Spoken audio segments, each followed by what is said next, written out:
If you've somehow missed it, Unknown Worlds has just released a teaser trailer for Subnautica 2, and I've got to say, I'm pretty excited.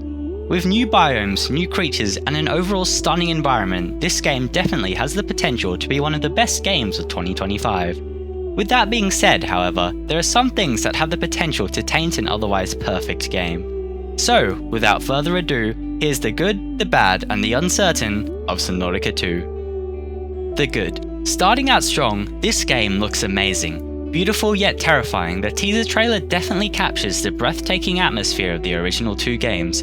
That wonderful feeling of entering a new, strange world where anything is possible. A world you can fall in love with all over again. And I truly hope this same feeling is present in the actual release. Moreover, if you look closely, you can see some kind of old building in the background, foreshadowing hopefully another ancient civilization and deep lore like the previous games. I don't know about you guys, but I loved diving into the lore of the Subnautica world, so the fact that it seems like we're not the first ones here is really getting me pumped. Next, of course, you can't forget the leviathan. I mean, a giant kraken lurking in the dark depths of the ocean where light doesn't reach, that is truly terrifying. Although, the actual scare factor of leviathans was something that Subnautica Below Zero was lacking. So one thing I'm kind of worried about is how terrifying, or more accurately not terrifying, this creature is going to be, but more on that later. And of course, the thing I'm probably most excited about, multiplayer.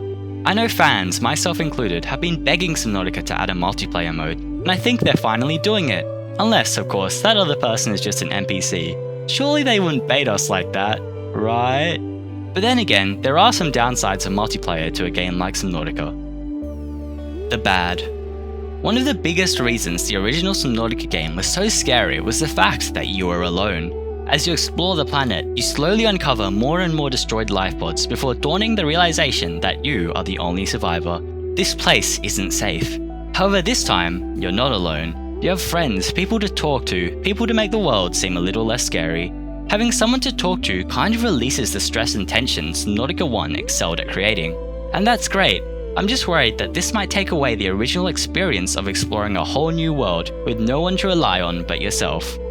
It's hard to laugh about death when there's no one to laugh with, and that's what made the threat of dying so much scarier in the original game. With other people, multiplayer has the possibility of breaking the game's immersion, reminding you that no matter how scary, how terrifying it gets, it's just a game. Though I'm sure they'll add single player mode.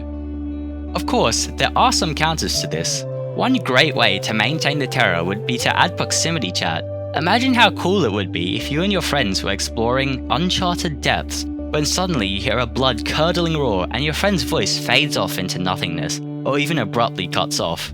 Another thing the devs could also add is some kind of fish or leviathan that appears to look like the lights of a vehicle, luring players into a false sense of security or building tension in players every time they see lights driving toward them, forcing them to second guess whether it's a friend or foe. Another concern for Subnautica 2 I have, as I stated before, is the kraken we see in the trailer. Don't get me wrong, the kraken looks absolutely terrifying, emerging from unseen depths to pull unsuspecting players to their doom. But the one thing that I'm troubled about is its bioluminescence. One of the things that made the Reaper Leviathan so scary in Subnautica 1 was its ability to hide in the depths. The fact that Reaper Leviathans had no bioluminescence made it so that, in the deep depths, you wouldn't be able to see them until they were right on top of you, and by then, they'd already seen you first. This made exploration in the original game absolutely terrifying. As soon as you heard its roar, you knew that, while you might not be able to see it, you weren't safe.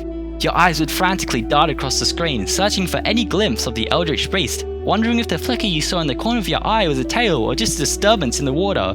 Yet, because of the giant squid's glowing body, even in the inky black depths, you just have to search for a glowing pink light and simply avoid it. So, hear me out, what if they took away the creature's bioluminescence? Imagine how terrifying it would be if you're traveling through the silent abyss when suddenly giant eyes appear in front of you and you are suddenly dragged away. The uncertain.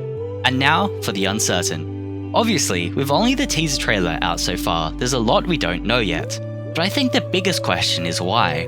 Why are we being sent back into the sunken world? In fact, is it even going to be fully underwater, or is the story going to take us onto dry land like Below Zero did? Of course, there are a million other questions we could ask, but I guess only time will tell. So, there you have it, the good, the bad, and the uncertain of Subnautica 2. And as always, I'm trying to reach 2,000 subscribers, so if you could subscribe, it would really help out a lot. But yeah, bye.